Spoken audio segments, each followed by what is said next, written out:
अम्मा आयशा सिद्दीक़ा रज़ी अल्लाह ताला अन्हा पर इल्जाम लगा के नहीं लगा।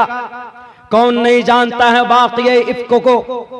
जब वो मुनाफिक उसने इल्जाम लगाने की कोशिश की अम्मा आयशा सिद्दीक़ा रज़ी अल्लाह ताला अन्हा पर, अल्लाह के नबी भी परेशान हो गए, मोहम्मदुर रसूलुल्लाह भी परेशान हो गए। और फिर कहा क्या होना चाहिए सब परेशानी के आलम में। अम्मा आयशा को पता चलता है तो रोती है। तो उसके बाद अल्लाह तबारक व तआला ने इस दुनिया पर आसमान से अम्मा आयशा की बारात का, उनकी पाकीज़गी का ऐलान करते हैं।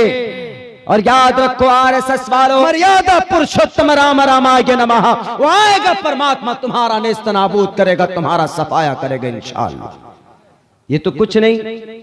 और आगे चलिए, हजरत यूसुफ अलैहिस्सलातु वस्सलाम तुहमत लगाई गई, इन्नहु मिन इबादिनल मुखलसीन वस्तबक़ल बाब वक़द्दत क़मीसहु मिन दुबुरिन व अल्फ़या सय्यदहा लदल बाब। क़ालत ज़ुलैखा, इतनी खूबसूरत हजरत सुलेमान देखकर नीयत बदल जाती है। वरावदतहु अल्लती हिय फ़ी बैतिहा अन नफ़्सी व ग़ल्लक़तिल अब्वाब।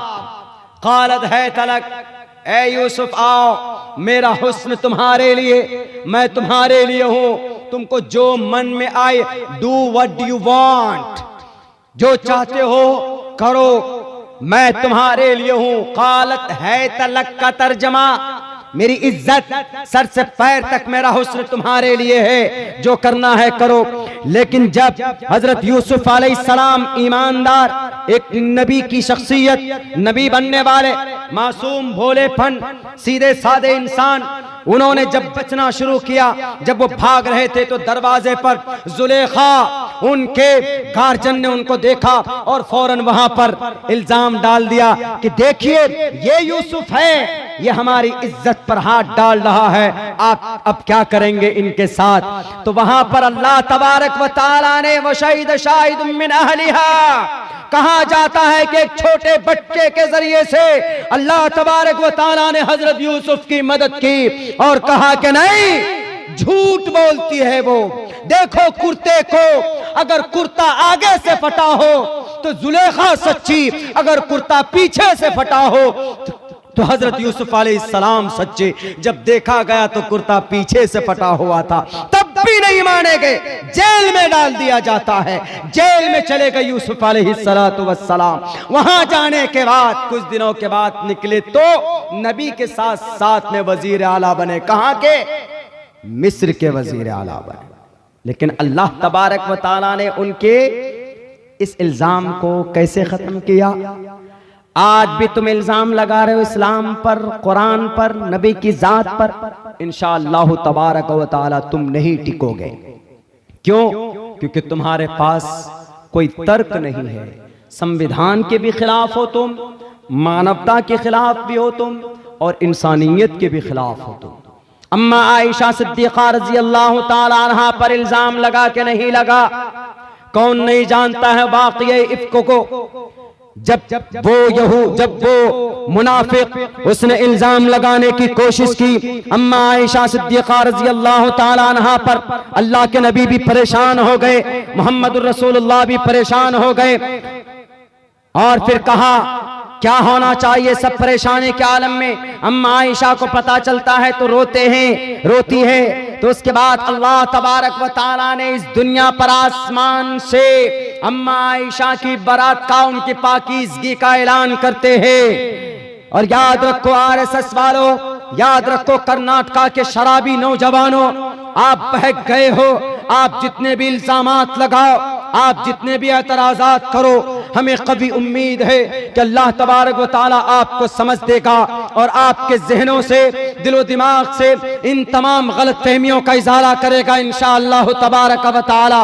इसलिए कि इतिहास गवाह है, अम्मा आयशा के ऊपर जब इल्जाम लगता है, तुहमत लगाया जाता है, तो अल्लाह तबारक व तआला के तरफ से जिब्राइल का ऑर्डर होता है, जिब्राइल यहाँ पर बैठे हुए हो, वो देखो आयशा के ऊपर इल्जाम लगाया जा रहा है। हजरत आयशा सिद्दीक़ा रज़ी अल्लाह तआला अन्हा की बारात में और उनकी पाकीज़गी के लिए अल्लाह तबारक व तआला ने जिब्राइल अमीन को भेजा है और उनकी बारात का ऐलान किया गया है। दुनिया वालों नहीं मानते हो, मानना पड़ेगा, इसलिए कि कुरान सच्चा, हमारे नबी सच्चे, हमारी शरीयत सच्ची, किसी चीज के अंदर जर्रा बराबर कोई भी कमी बेशी नहीं है। तुम सही नहीं हो, तुम झूठे हो, झूठा दावा करते हो, राम जी का नाम तो लेते हो लेकिन रामचंद्र जी की सीरत और इनकी किरदार और कैरेक्टर को अपनाए हुए नहीं हो।